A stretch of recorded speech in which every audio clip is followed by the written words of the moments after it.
इसके पहले के वीडियो में हमने उत्पादन का अर्थ समझा था, उत्पादन फलन की विशेषताएं देखी थी, अल्पकाल और दीर्घकाल में अंतर देखे। आज हम देखेंगे उत्पादन की अवधारणाएं या कॉन्सेप्ट ऑफ प्रोडक्शन या उत्पादन के कितने प्रकार होते हैं। तो उत्पादन के 3 प्रकार होते हैं। पहला कुल उत्पादन, टोटल प्रोडक्ट, दूसरा सीमांत उत्पादन, मार्जिनल प्रोडक्ट, और तीसरा औसत उत्पादन, एवरेज प्रोडक्ट। अब हम क्रमशः इनका हम अध्ययन करेंगे कि ये क्या होता है।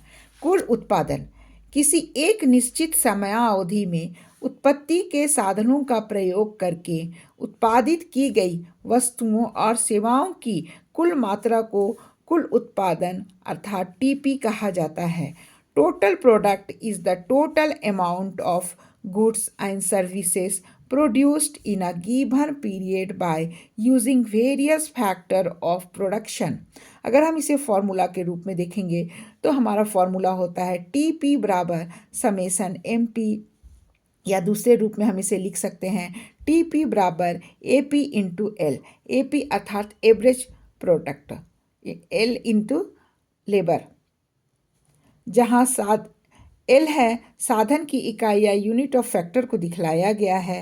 TP is the sum of MP obtain from different unit of a single factor, अर्थात एक साधन की विभिन्न इकाइयों से प्राप्त सीमांत उत्पादों एम का योग कुल उत्पाद या टीपी होता है। इसे हम एक एग्जाम्पल के द्वारा भी समझ सकते हैं। यहाँ देखिए एक एग्जाम्पल है, फैक्टर हम लिए हैं, साधन की इकाइयाँ हैं जैसे भूमि जो स्थिर साधन है, और एक वेरिएबल फैक्टर लिए हैं श्रम, यहाँ 1 2 3 4 5 6 7, और इनसे प्राप्त हम टोटल प्रोडक्ट देखते हैं।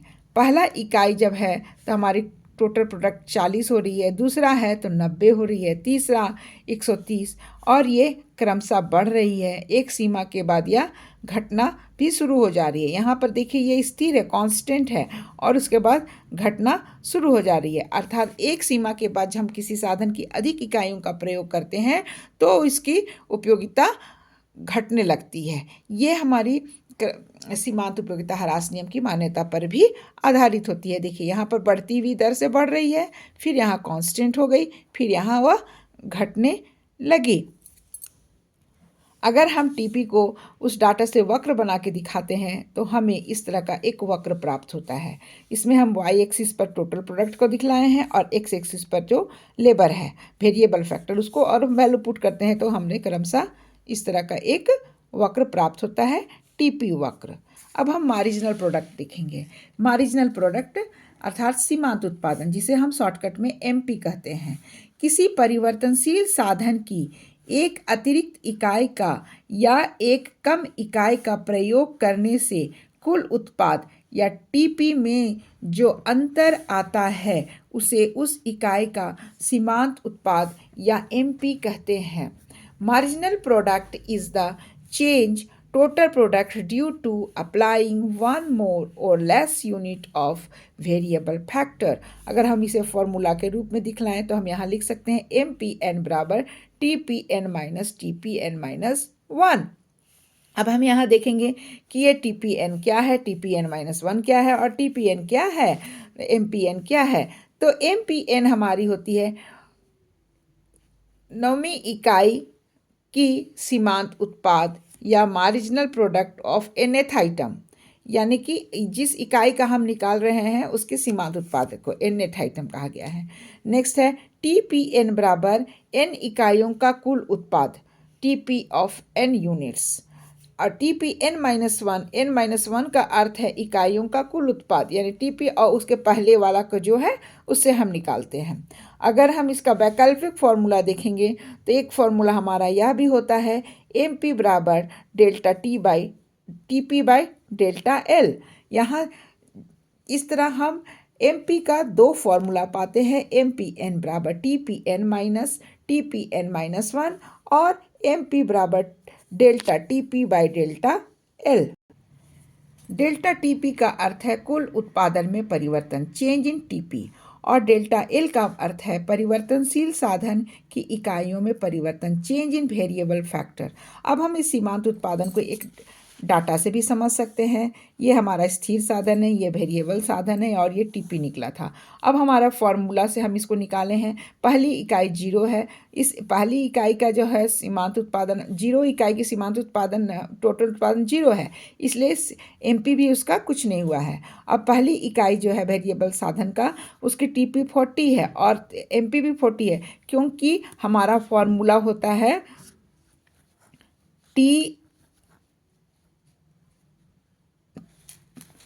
TPN minus TPN minus 1।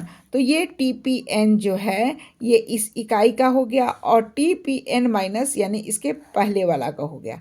तो 40 माइनस 0 किए तो हमारा 40 हो गया। नेक्स्ट हमारा है 90, तो 90 माइनस अगर हम 40 करते हैं तो हमारा 50 हो जाता है। इस तरह हम 130 माइनस 90 करते हैं तो हमारा 40 हो जाता है और हम इस तरह का एमपी प्राप्त कर लेते हैं। और अगर हम इसका कर्व बनाते हैं तो ये क्रमागत उपयोगिता ह्रास नियम की मान्यता पर आधारित हो जाता है और हमें इस तरह का एक डाउनवर्ड कर्व मिल जाता है। और 0 है इसलिए वह यहाँ पर वक्र को छूता है। नेक्स्ट हमारा है एवरेज प्रोडक्ट, एपी। परिवर्तनशील साधन की प्रति इकाई उत्पाद को औसत उत्पाद कहा जाता है। Average product AP is per unit production of the variable factor. कुल उत्पाद टीपी को परिवर्तनशील साधन एल से भाग देने पर जो राशि प्राप्त होती है उसे हम औसत उत्पाद या एपी कहा जाता है। AP is per unit production of the variable factor. AP is obtained by divided TP by L. Formula हम देख सकते हैं, AP बराबर TP by L। AP यहाँ पर है औसत उत्पाद एवरेज प्रोडक्ट, TP कुल उत्पाद टोटल प्रोडक्ट और L हमारा परिवर्तनशील साधन की इकाई यूनिट ऑफ वेरिएबल फैक्टर है। अब इसे हम अगर डायग्राम से दिखलाना चाहें तो हम इसे दिखला सकते हैं और डाटा से। ये हमारा स्थिर साधन है और ये हमारा परिवर्तनशील साधन है और ये हमारा कुल प्रोडक्शन है जो हमने प्राप्त किया था। अब एपी का फॉर्मूला हमारा होता है टीपी बाई एल। अब टीपी हमारा यहाँ फर्स्ट इकाई के लिए देखेंगे 40 है और एल हमारा 1 है, तो हम डिवाइड करते हैं तो 40 होता है। सेकेंड इकाई के लिए देखेंगे 90 divided by 2 equal to 45। Third होता है 130 डिवाइडेड बाई 3 इजकल टू 43।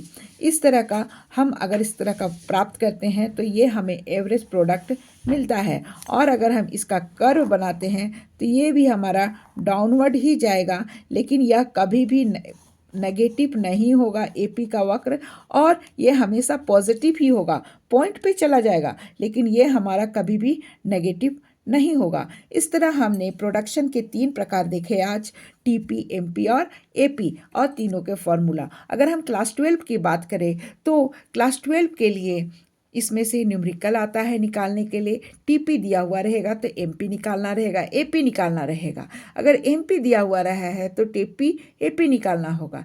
इसलिए ये टॉपिक क्लास 12 के लिए बहुत ही महत्वपूर्ण होता है। साथ ही साथ बीए सेमेस्टर 1 में भी ये टॉपिक हमें पढ़ना होता है, लेकिन वहाँ पर हमें न्यूमेरिकल क्वेश्चन पे नहीं आते हैं, खाली हमारा कॉन्सेप्ट आता है लिखने के लिए, जो कि हमारा क्लियर है या नहीं ये समझने के लिए।